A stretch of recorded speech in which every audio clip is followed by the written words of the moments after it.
Coming up on the top 5 Kickstarter games of September, we take a look at a love letter to the 90s platformer, a gorgeous looking roguelike, and what may be the next big MMO. But just before we do, let's recap the Kickstarter projects from August. 911 Operator, the game that has you play as an emergency dispatcher, raised almost $38,000 to more than quadruple its funding goal. Columni and its non-chronological steampunk story just topped its mark of €40,000. The charming RPG throwback Glitched raised over $68,000 to absolutely dwarf its target figure of $7,500. Our number 1 game from August, the competitive arena shooter Diabolical, garnered over £168,000 to also secure funding. Lastly, at the time of recording, Volpine needs to secure an additional $15,000 with 10 days to run in its campaign. That's August recapped, now it's time for September to shine.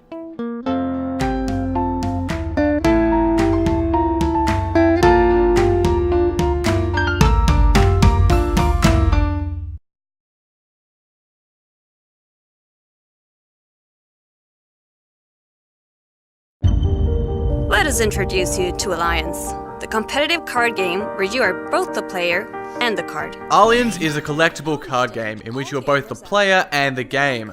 You see, every card in Alliance will be based off of you and other gamers from around the world. The attributes for each card will be derived from your Steam achievements. So for example, the reflex attribute is in part determined by your performance in sports games. If you like, you can even preview what your card will look like on the Alliance website. To clarify, Steam isn't necessary to play the game, and although not confirmed yet, the developers have plans to use PSN, Xbox, and various other player profiles. User-generated cards may be a little gimmicky, but they will provide many unique cards that can take Alliance's meta in new directions. On the flip side, it could make balancing the game a difficult task for the developers. In the end, what we really like about Alliance is that it's not just a digital translation of a card game. Like Hand of Fate and Duelist, it takes something from the digital realm and makes an enhanced experience. In this instance, it's drawing upon already established player profiles to create in-game content. With a bit under 2 weeks left, Alliance has 200,000 krona or $23,000 left to raise. Wakey, wakey, sunshine! Hey, kid, I said wakey, wakey! It ain't polite to sleep during a cutscene. Huh? A cutscene? Dusty? You're alive? Whoa! What is this place?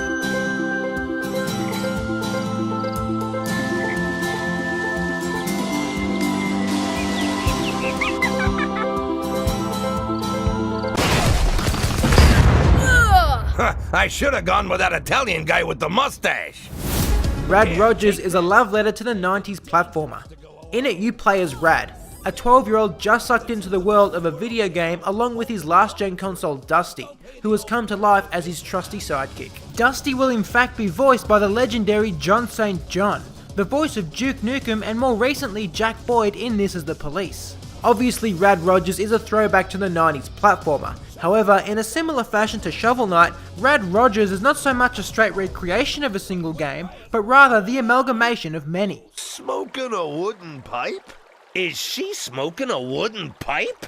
Well, it's my ex-husband, for fuck's sake. Ugh! That's gross! The crude language that belies its childish look is very conker. Its 3D side-scrolling reminds of Donkey Kong Country, and it has the pointless collectibles of Banjo-Kazooie.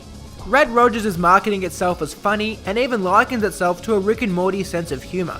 From the Kickstarter, the game's humour seems to be cornier and more forced. Nevertheless, it seems like a fun title that doesn't take itself too seriously, which is but another hallmark of the 90s platformer. If Rad Rogers secures funding, it'll begin beta testing immediately, with a scheduled final release for February next year.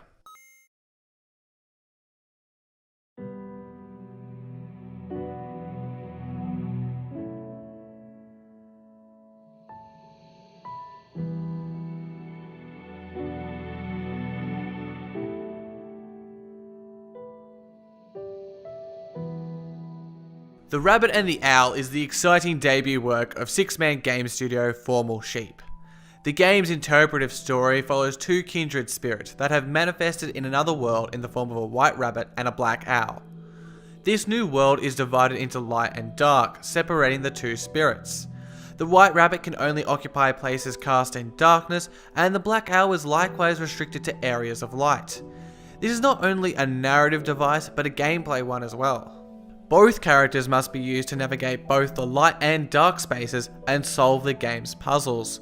For instance, the rabbit may need to trigger a switch in the dark to open a path for the owl in the light. This is also indicative of the rabbit and the owl's choice to emphasize its puzzles over its platforming. It's a game that won't test your reflexes and control, but rather your mind and ability to figure out new environments and mechanics. The beautifully calm soundtrack and monochromatic landscape look like they'll help to reinforce this kind of slow and thoughtful experience. Already funded, The Rabbit and the Owl is looking to hit some of its stretch goals, which includes online co-op. It's expected to release next year.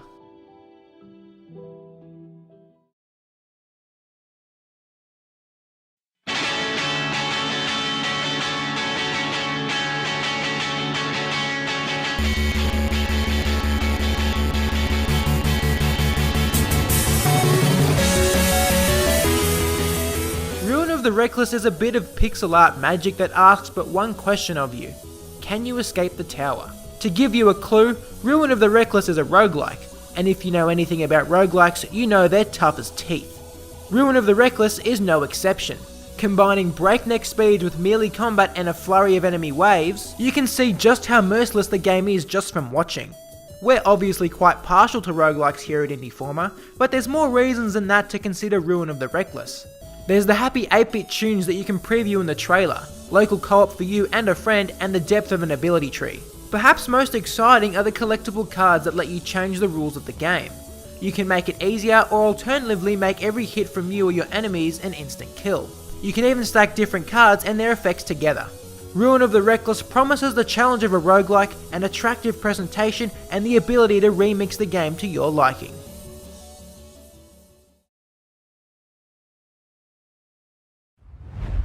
Imagine a game without limits. A world where you can build anything from spaceships to orbital stations. At times, Kickstarter throws up some incredibly ambitious projects like Kingdom Come Deliverance and Crowfall that make your eyes pop in sheer wonderment. Dual Universe makes your eyes pop. The game is a sci-fi MMORPG set in a world teeming with large planets to explore. But more than just being large, there are three things that make Dual Universe's world special. Firstly, it is a continuous world with no zones or transitions that is shared by all users simultaneously. Secondly, it's voxel based and entirely editable. Everything from spaceships to orbital stations can be created or modified by you. Lastly, much like EVE Online, it'll be a player-driven world. Establishing an economy, forming government, and setting taxes and territories will all be the responsibility of the player base. Honestly, this only touches on what the game offers. You can play as a solo adventurer or in a crew of 100, mass produce the creations you engineer, go mining, be a combat specialist, and much more. Dual Universe offers an entirely editable and continuous world that is also large and beautiful. It's the kind of game that truly empowers the player, and if successful, it's expected to launch December 2018. Thanks for watching. We'll see you next time here on Indieformed.